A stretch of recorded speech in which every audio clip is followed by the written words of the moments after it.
परी की जादुई हेयर बैंड। भागलपुर नामक गांव में पार्वती अपने माता पिता के साथ रहती थी। पार्वती स्वभाव से बहुत ही गुणी और अच्छी लड़की थी, लेकिन उसके माता पिता उसकी शादी को लेकर बहुत परेशान रहते थे, क्योंकि उसमें एक कमी थी। पार्वती के सर पर बाल नहीं थे।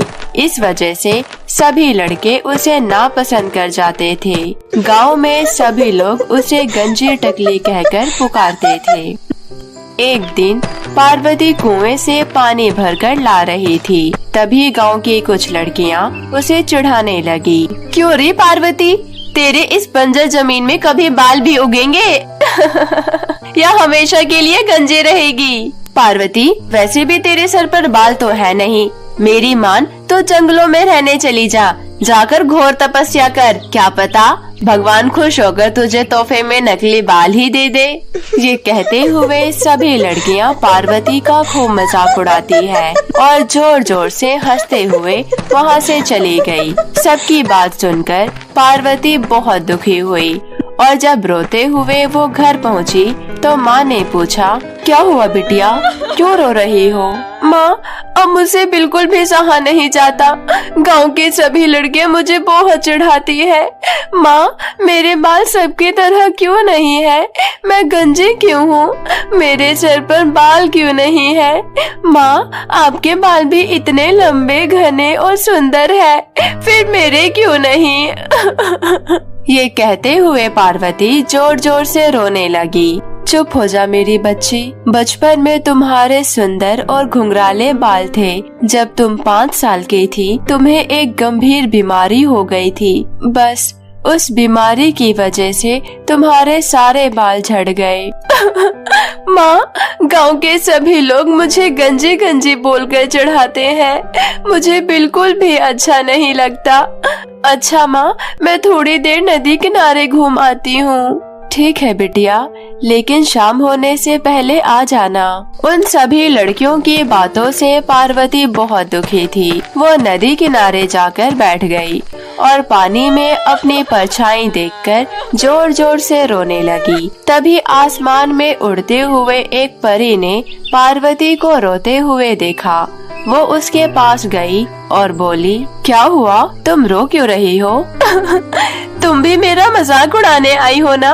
मेरे सर पर बाल नहीं है तो इसमें मेरी क्या गलती है? तुम्हें अब दुखी होने की कोई जरूरत नहीं। तुम्हारी इस समस्या का हल है मेरे पास। मेरी इस समस्या का हल किसी के पास नहीं है।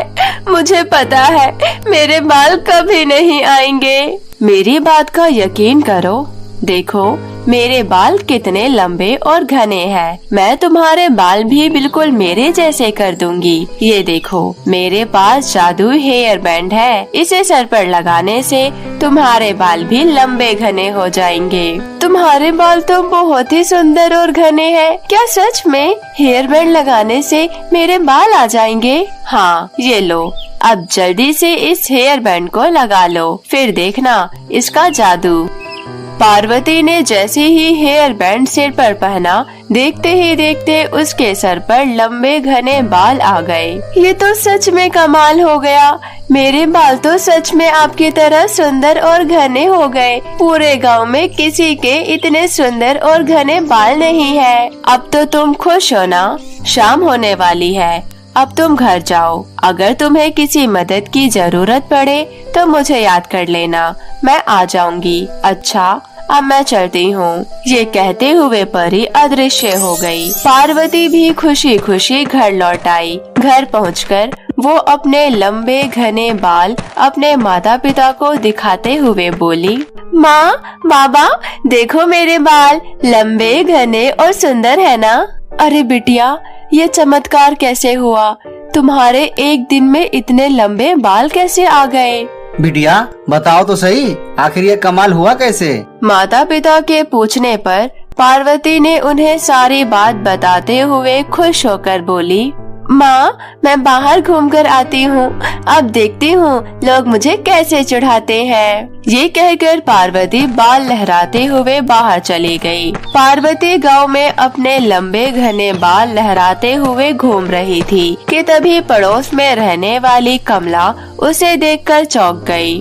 अरे ओ पार्वती, कल तक तो तेरे सर पर एक भी बाल नहीं था और आज इतने लंबे बाल कहाँ से आ गए? नकली बाल पहने हो क्या? नहीं, मेरे बाल बिल्कुल असली है।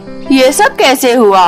मुझे भी तो बता। नहीं नहीं, मैं तुम्हें कुछ नहीं बताऊंगी। अच्छा जी, सर पर बाल क्या आ गए? तेरे तो तेवर ही बदल गए। जल्दी बता, नहीं तो मैं तेरे सारे बाल काट दूंगी। नहीं नहीं, मेरे बाल मत काटना, मैं तुम्हें सारी बात बताती हूँ। पार्वती ने कमला को परी और जादू हेयर बैंड के बारे में सारी बात बताई। ये सुनकर कमला हेयर बैंड को हड़पने की सोचने लगी। फिर वो बड़े प्यार से पार्वती से बोली, क्या तुम मुझे अपना जादू हेयर बैंड दे सकती हो? मेरे बाल भी बहुत छोटे हैं, मुझे भी अपने बाल तुम्हारी तरह लंबे और घने करने हैं। थोड़े दिन इस्तेमाल करके मैं तुम्हारा हेयर बैंड वापस लौटा दूंगी। पार्वती कमला की बातों में आ गई और उसे इस्तेमाल करने के लिए जादू हेयर बैंड दे दिया। घर जाकर कमला ने जैसे ही सर पर हेयर बैंड लगाया, उसके बाल भी लंबे और घने हो गए। अपने इतने लंबे बाल देख कमला खुशी से झूम उठी। उसका पति भी उसके इतने लंबे बाल देख दंग रह गया। बाजार से तू अपने लिए नकली बाल लेकर आई है क्या? नहीं जी, ये तो मेरे असली बाल है। ये सब तो इस जादुई हेयर बैंड का कमाल है। अच्छा कमला, मेरे दिमाग में एक तरकीब आई है तुम्हारे इन बालों को लेकर। क्या?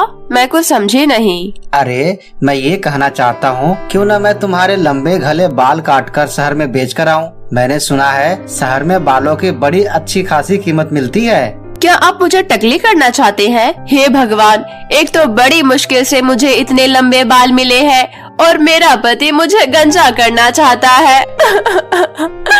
ये कहते हुए कमला जोर जोर से रोने लगी। अरे पगलेट, तुम्हारे बाल फिर से आ जाएंगे। तेरे पास जादुई हेयर बैंड है। बाल काटते ही तू दोबारा से सर पर जादुई हेयर बैंड पहन लेना, फिर से तेरे बाल आ जाएंगे। फिर मैं उन बालों को दोबारा काट लूंगा और शहर बेच आऊंगा। बाल बेचकर हमें ढेर सारे पैसे मिलेंगे, इससे हम जल्दी अमीर बन जाएंगे।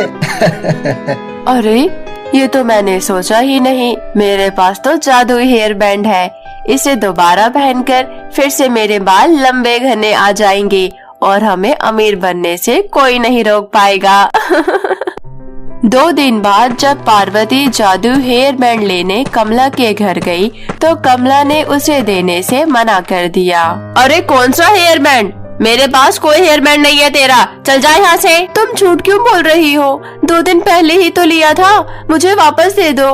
पर कमला उसे गुस्से से भला बुरा बोलकर उसे चले जाने के लिए कहा।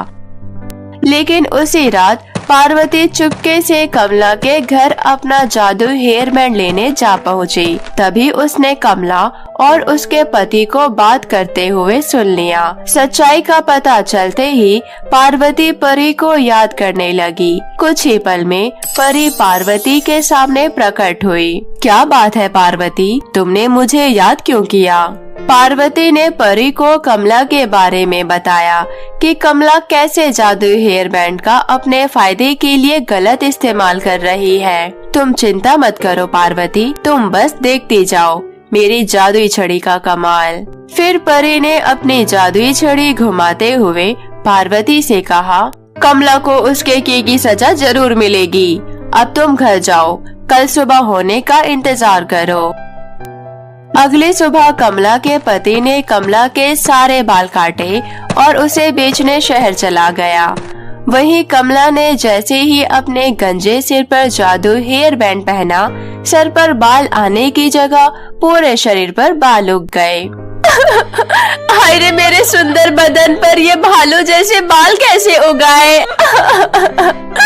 कमला के रोने की आवाज सुन वहाँ पार्वती आ पहुँची।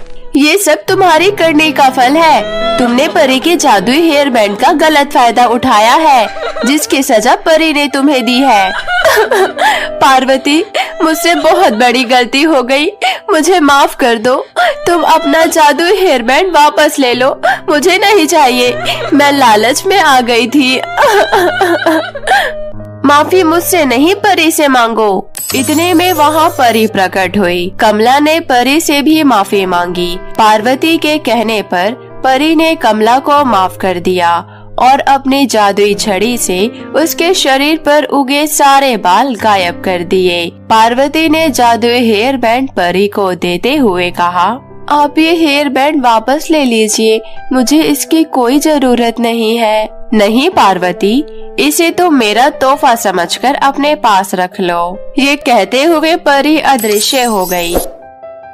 कुछ दिनों बाद पार्वती की शादी बड़े ही धूमधाम से एक अच्छे लड़के के साथ हो गई और वो खुशी खुशी रहने लगी।